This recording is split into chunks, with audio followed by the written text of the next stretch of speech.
Karibu sana. Ladies and gentlemen, good evening to our program tonight. Like shifting sands, so has been the face of our opposition, the face of our politics in general. Tonight, we want to delve into the real issues facing the cabinet, the opposition, and the formation and the face of this government. There are some pertinent questions needed to be asked. Some sections of Kenyans feel betrayed, others feel included. Is it possible to please everybody? And as all this is happening, are the recent actions smoke and mirrors, or are they concrete plans for a concrete blueprint? We'll find that out in a moment. My name is Victor Muyakane, and you're welcome. And my name is Linda Alela. The conversation revolving around multi-partyism, role of registrar of political parties, the role of opposition, Section 2A, taking us back to the different countries that, have these political parties that hold, and so much more, culminating to what is happening right here in the country between the sitting government and the opposition. That's what we'll be discussing and so much more. Absolutely. The tectonic shifts in Kenya's opposition is the topic of discussion tonight.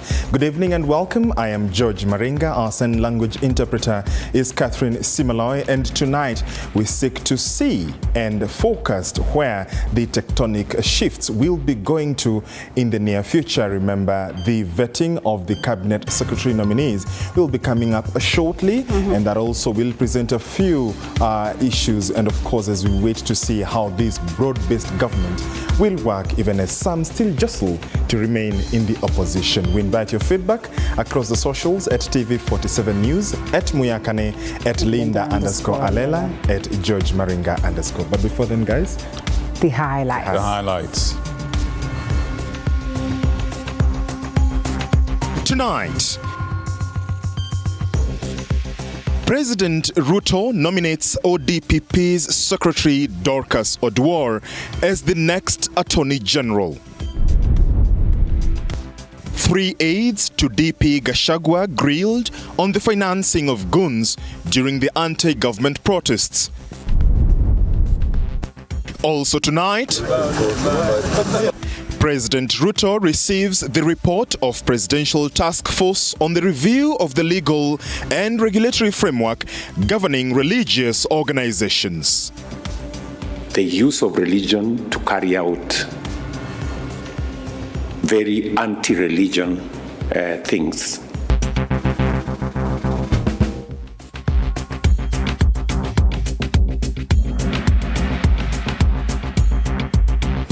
We look forward to your feedback tonight. 22047 is our SMS line. Start with your name, followed by your question or comment regarding the program tonight, the tectonic shifts in Kenya's opposition. But before the People's Court, time for the news. And tonight, President William Ruto has completed his nominations of Cabinet and Attorney General by nominating Dorcas Oduor for the slot of Attorney General, where, if appointed, she would be Kenya's first female AG.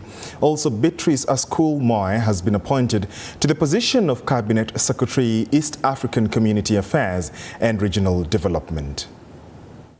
Senior Counsel Dorcas Oduor is the President's nominee for the Attorney General, and if Parliament approves her nomination, then she would be Kenya's first female to ever hold that position since Kenya got her independence. We come before you with hearts full of gratitude. Dorcas, if approved, will be the 9th Attorney General of Kenya. Prior to her nomination, Dorcas has been holding the position of Secretary of Public Prosecutions within the Office of the Director of Public Prosecution, ODPP. This nomination said to have come just barely 2 years before her retirement from the ODPP. Dorcas owns a degree in law and graduated in 1990 and was admitted to the bar as an advocate of the High Court in 1992. And we have to give the earth back to it the way you gave it to us. President William Ruto has so far concluded his appointments to the cabinet by appointing Beatrice Askul Moore as the CS of East African Community Affairs and Regional Development. Beatrice is a social affairs scientist, and until her appointment, she was one of the members of the National Election Coordination Committee of the ODM party. And following the president's completion with these appointments, all eyes are directed to Parliament, where the process of approving the appointed CSs, as the law professor Kithure Kindiki being the first on the chopping board. Sheila Chelangat for TV 47. Thank you, Sheila. Also tonight, 3 senior government officials from the office of the Deputy President Rigathi Gachagua are being investigated after being grilled today on allegations of funding protests and destroying people's businesses in Nairobi and central Kenya. Investigations are underway as the government takes swift action against politicians accused of funding the recent protest. On Tuesday, 3 high-ranking officials from the office of the Deputy President Rigathi Gachagua were interrogated by sleuths drawn from the Directorate of Criminal Investigations. It is alleged that these officials, including a political advisor, a youth leader, and a private secretary, colluded to promote violence and vandalism in the Central Business District and in the Central Kenya. They are accused of exploiting the recent protest orchestrated by Gen Z to cause chaos and destruction. Police are also expected to interrogate several politicians, including a former governor, who are alleged to have financed and fueled the unrest. With the investigation still in the early stages, no action will be taken until all facts are fully established. Sources reveal that there were plans to target government offices and widely destroy properties. This development comes under intense scrutiny just days after Deputy President Rigathi Gachagua accused the National Intelligence Service (NIS) of failing to provide adequate security information to prevent the protests. Had the National Intelligence Service briefed the President 2 months ago about how the people of Kenya feel about the Finance Bill 2024, so many Kenyans would not have died.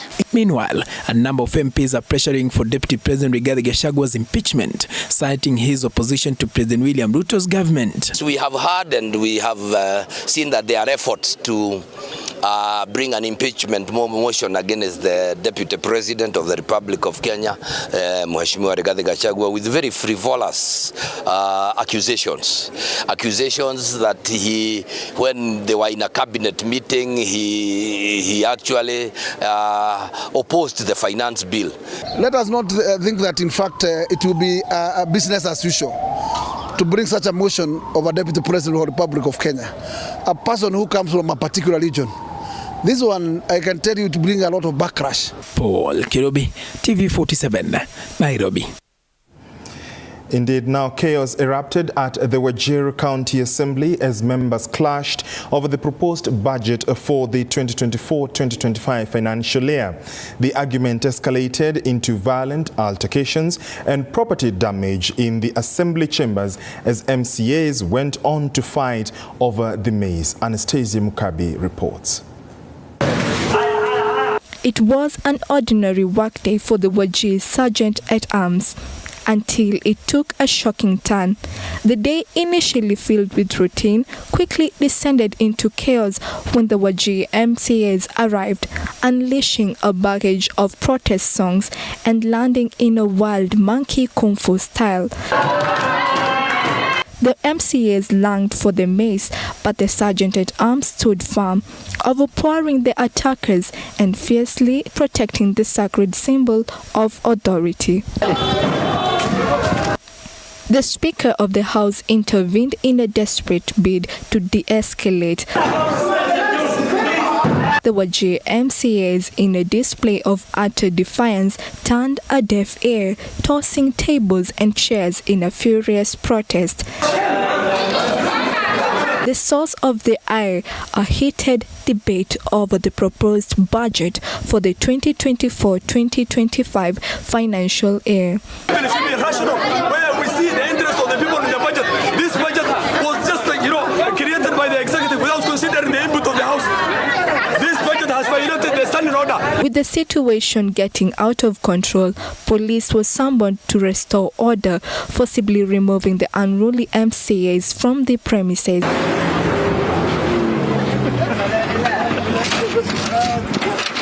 Anastasia Mkabi, TV47.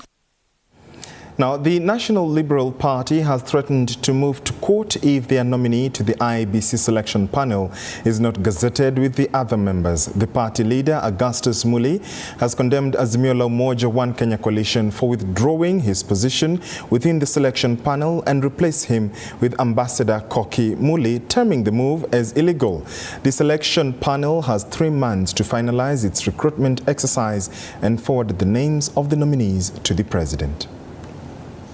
How do you get 7 votes, then you start complaining? Then you start monkey business in town. It is signed even by all the agents, including that of Koki Muli. 1, Rosa Wangu of NAK Kenya. 2, John Mwangi of Ubuntu People's Party. The third document, ladies and gentlemen. This one is nomination form for election of the PPLC, nomination of the selection panel.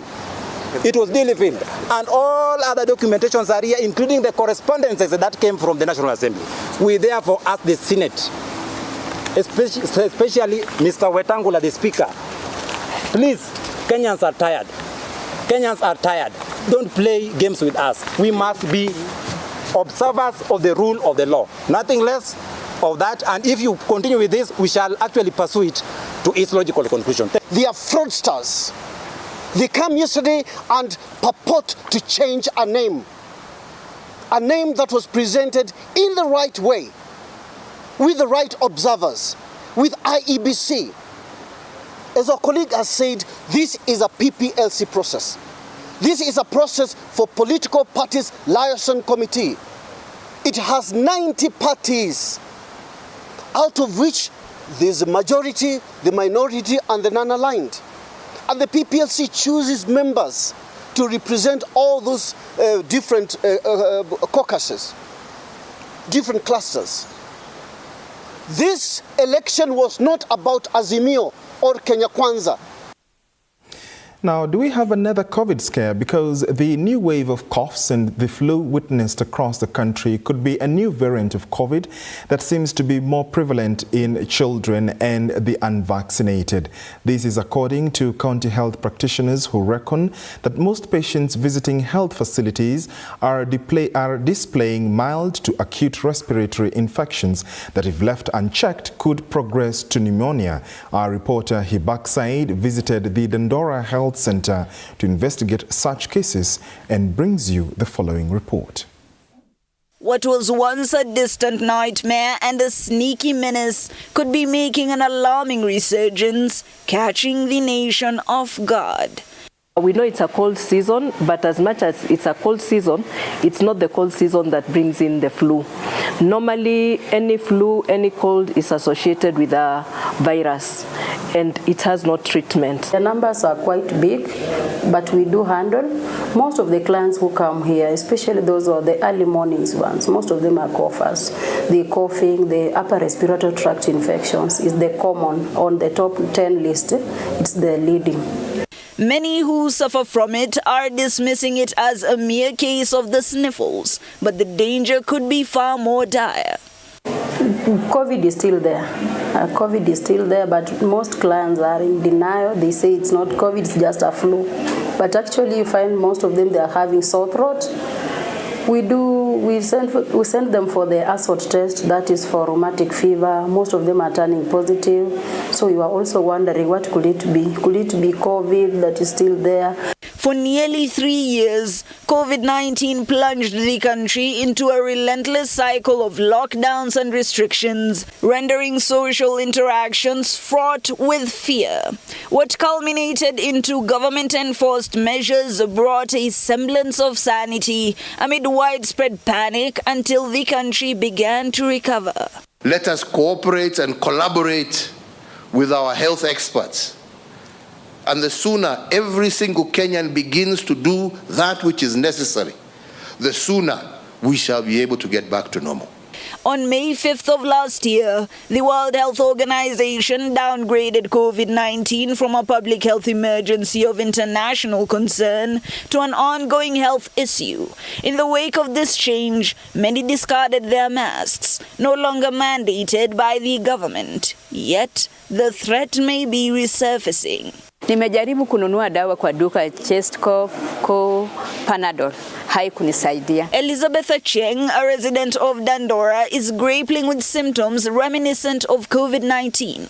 Having sought treatment at a clinic after over-the-counter remedies failed to alleviate her persistent cough. Leo nimeamua kukuja hapa ni daktari aniambia anipimwe nijue ni joto ni malaria ni TB kwa sababu TB iko kwa wingi. Za zingine ni COVID pia iko, ni hiyo ndio hali yake. Juu za zingine nasikia mbavu inaniuma. So sijui kama ni baridi pia, juu ni wakati wa baridi sijui. In Dandora's dense living conditions, social distancing and isolation are nearly impossible, and health practitioners continue to stress that these are crucial for controlling the virus. That it is good to take the precautionary measures, and the precautionary measures are just the simple measures that we used to say during the acute phase when we had the COVID-19. That is basically hygiene, hand hygiene. Make sure that you don't touch your hands, your eyes frequently, your nose and mouth. Though masks have become relics of the past, medical experts insist that anyone displaying symptoms must take personal responsibility and don a mask. Utmost caution is now imperative. Without it, the country risks being plunged back into the peak COVID era, where curfews and quarantines were the grim norm. A sniffle here and a cough there might mean nothing to a lot of people, but the COVID-19 still prevails. This might be symptoms of the deadly disease that took over the country. Now the government is trying to tell people who had not taken vaccinations to take the vaccines, but the stigma prevails. Bakside for TV 47 Dandora.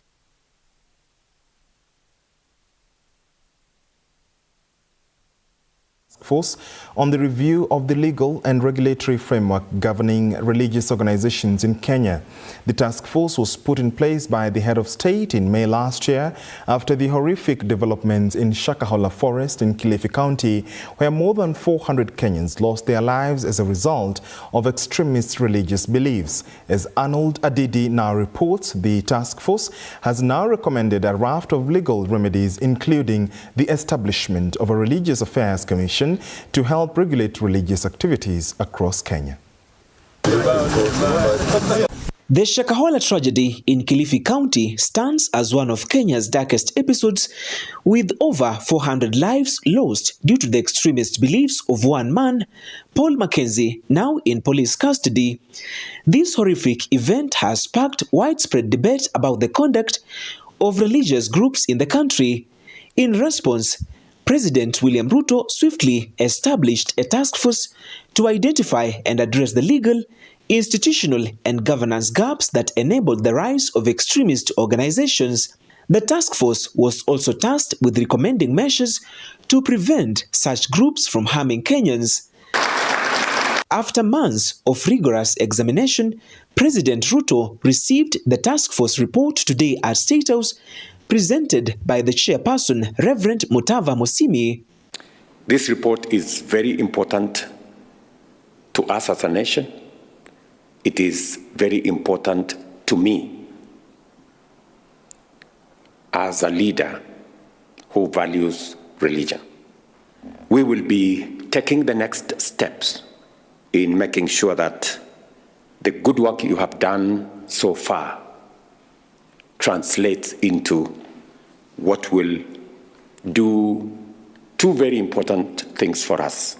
Number one is to protect our freedom of religion in Kenya, and to also make sure that that freedom is accompanied by protection.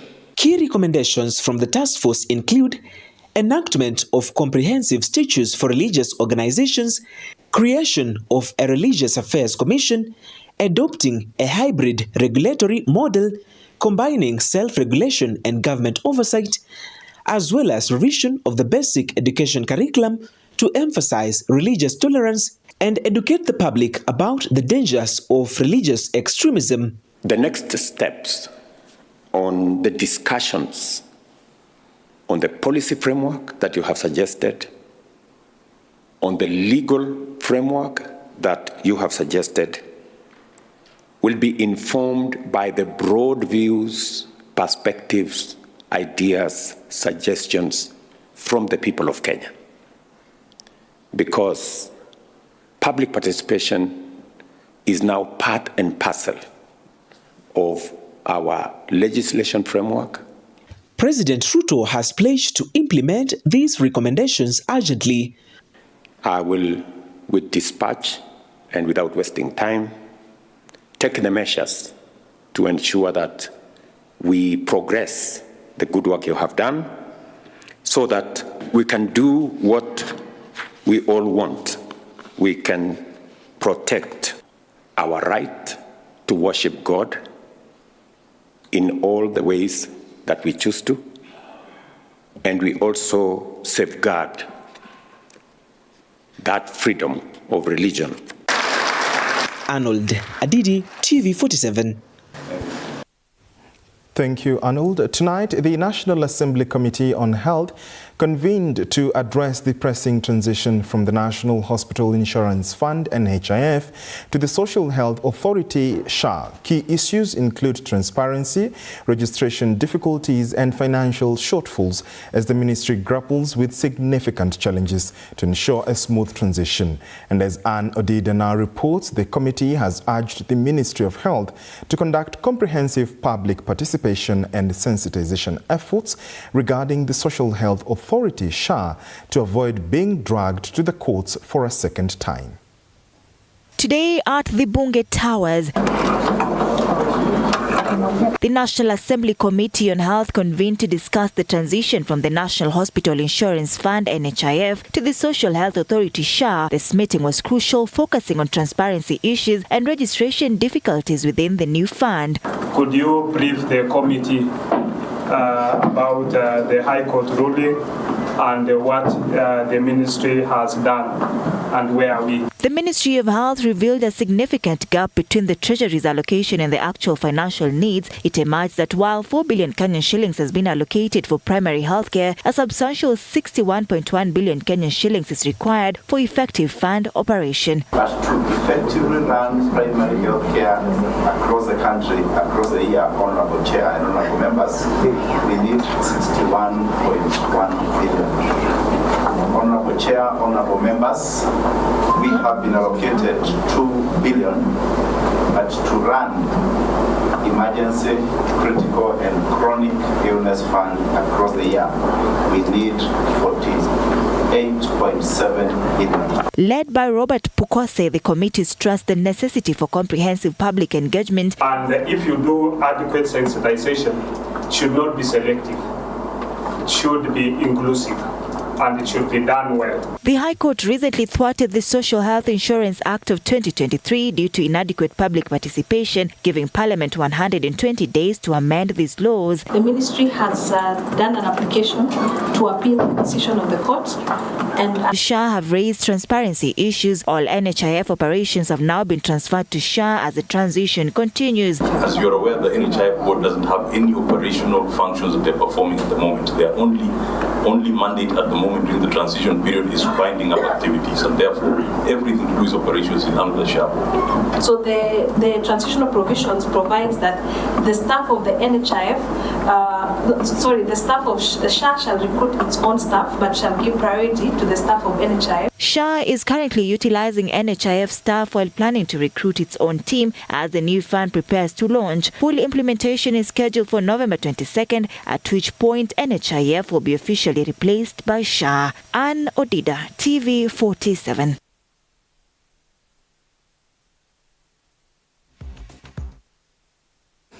Indeed, and that is that report, especially by Anne Odida, leads us to this next segment. We want to link up with our very own Elizabeth Atieno, who is joining us all the way from Nanyuki. Good evening, Elizabeth. A lot is happening, especially in your area, but you could tell us how the weather is also looking like and what we should expect to see tomorrow.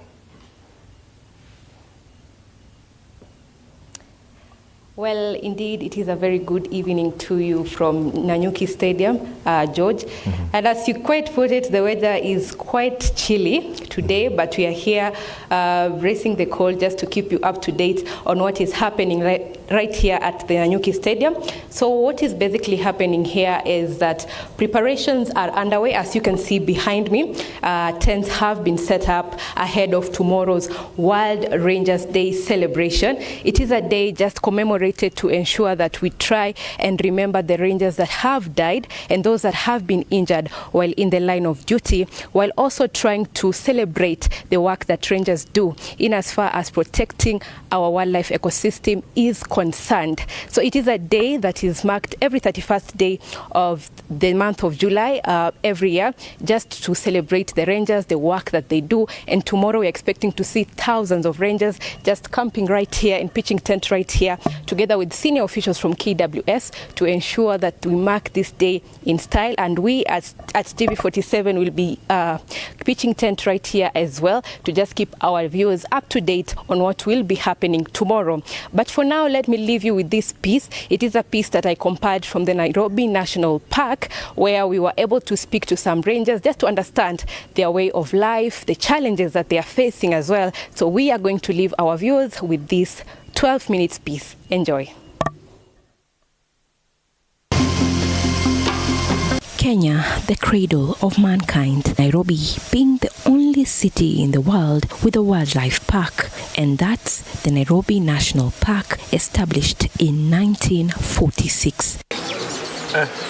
Stretching over 117 square kilometers, the wide open grass plains and backdrop of the city scrapers and scattered acacia bush play host to a wide variety of wildlife. From the king of the jungle to giraffes, to buffaloes, zebras, and the endangered black and white rhinos. Not forgetting over 400 migratory and endemic bird species. With such an abundance of exceptional wildlife, rich culture and heritage, and essential water sources, there are men and women who work tirelessly to protect the natural world. They are the wildlife rangers.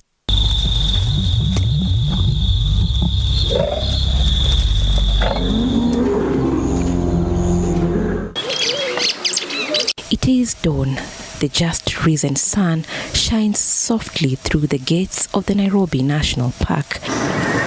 Here we meet Kennedy Ondari, a rhino ranger with 15 years in service.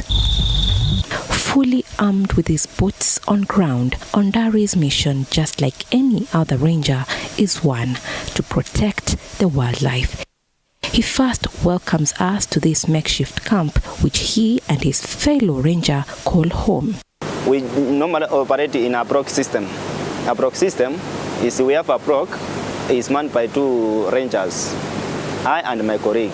And as is the norm, their first task of the day is to make a radio call to the rhino headquarters at the Kenya Wildlife Service. Yeah, Romeo 10, Romeo 14. That call up, I go in, I dress myself. When I dress myself, my colleague has just made a breakfast there. So we go and have some tea. And as we sip our cup of tea, Ondari tells us why he chose to protect rhinos and some of the challenges he has been forced to endure. But you know, it is a bit challenging because you have given me 5 days. I have stayed for 4 months. I have to go to see my family. Yeah, as a ranger, that's maybe the challenge. Yeah, you can wake up in the night, you find the lions and the calves are just lying here.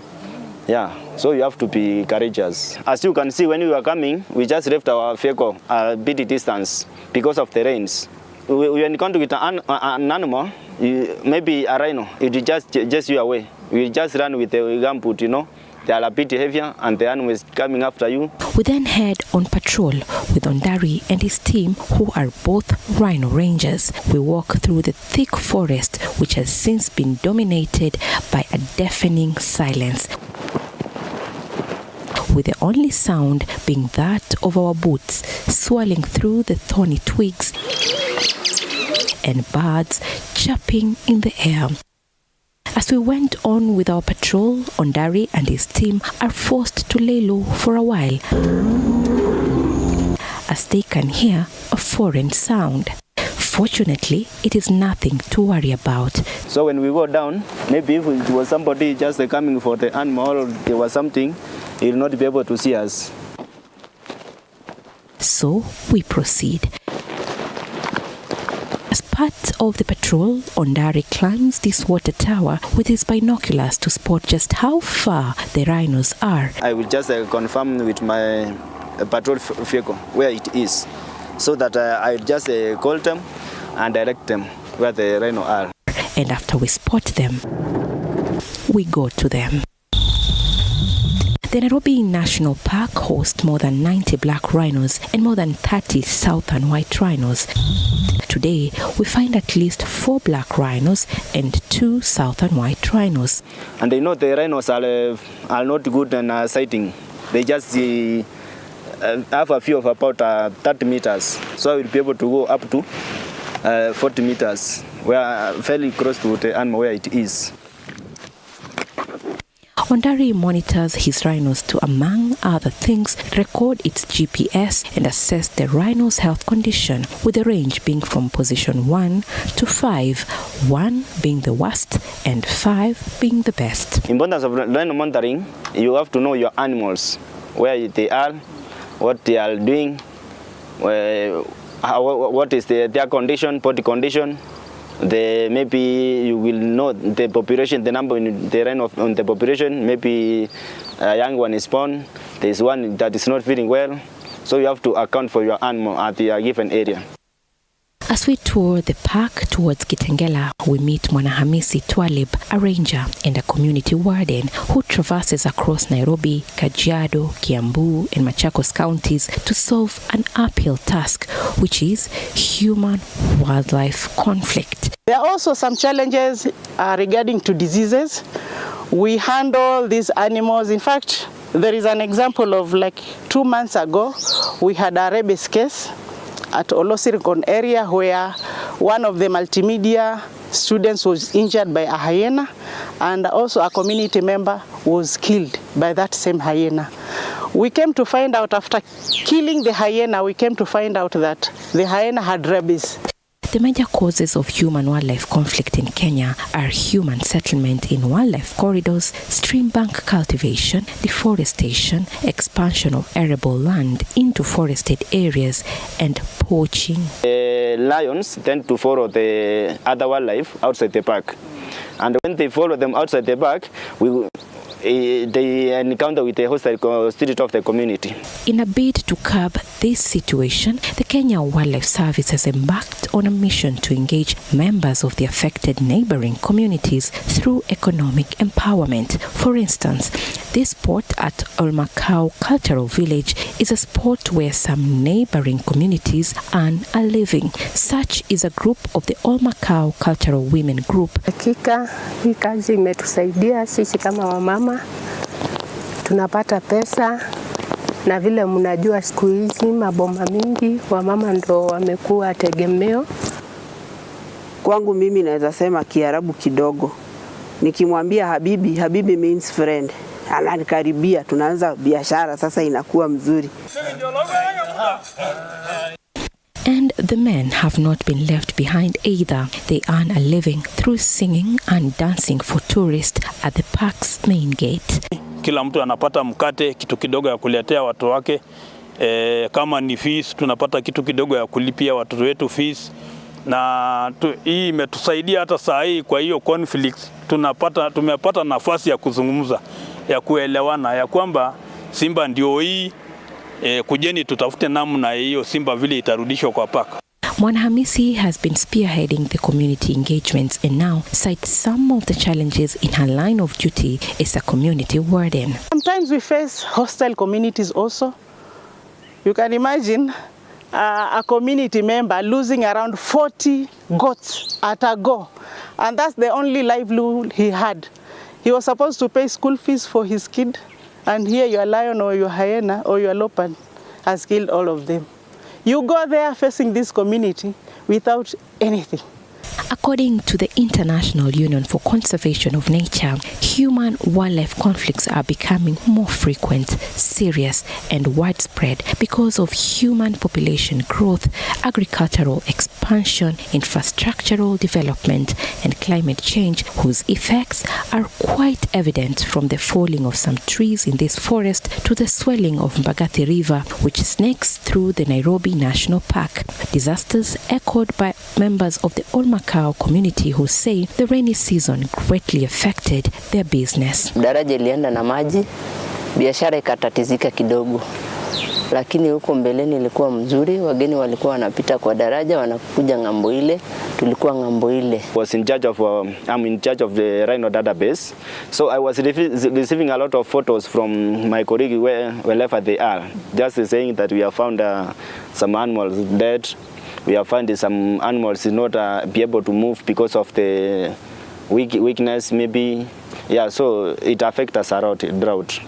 Yeah. As Kenya Wildlife Service, we provided some hay to the communities neighboring Nairobi National Park. We provided some water through provision of water bowser like the Ampakasi Primary School here.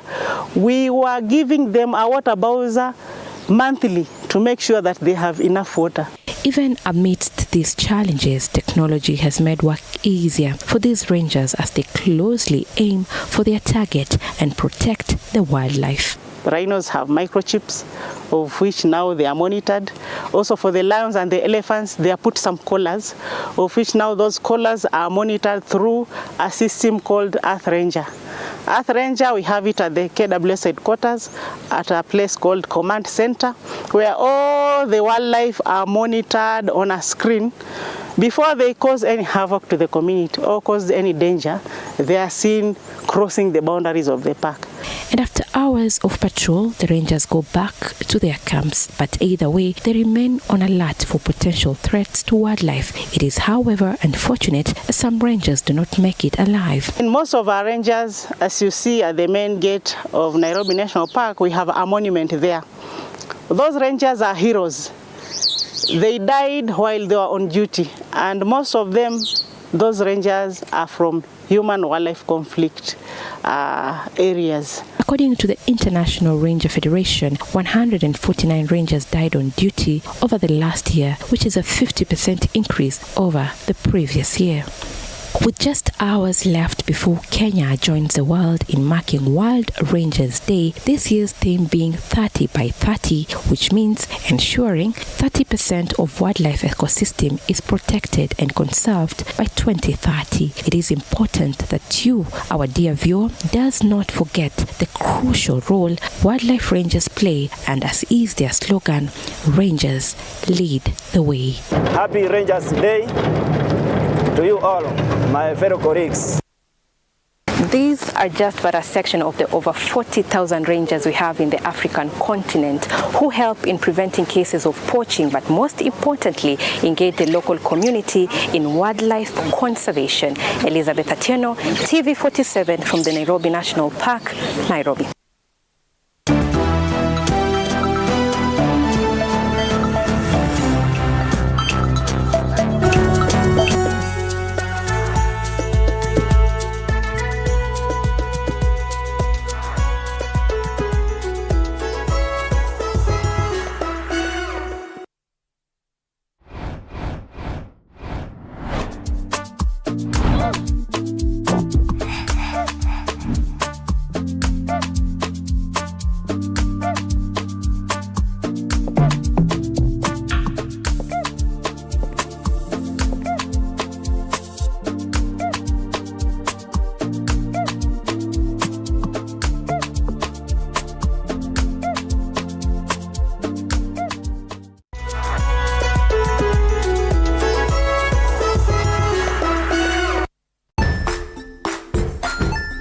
Hey there friends, welcome to Kids on the Block, where fun and imagination come alive.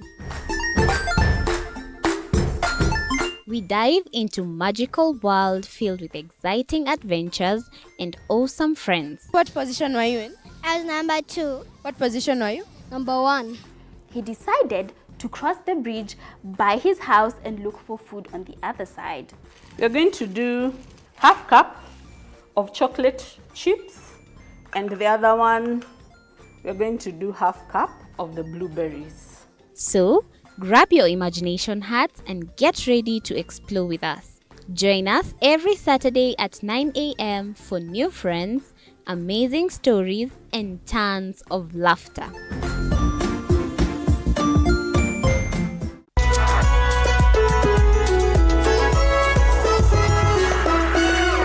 Join us as we explore the journeys of those who defy the odds and break barriers.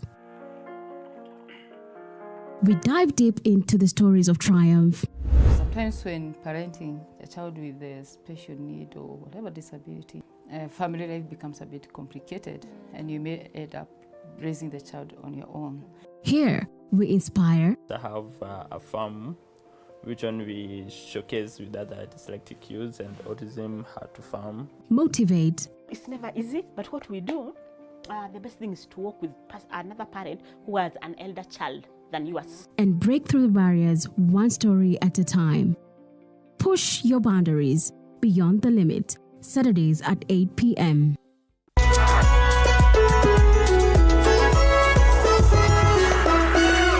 The Grind, where business meets brilliance. It's not just about the ideas. I was working as a shampoo boy.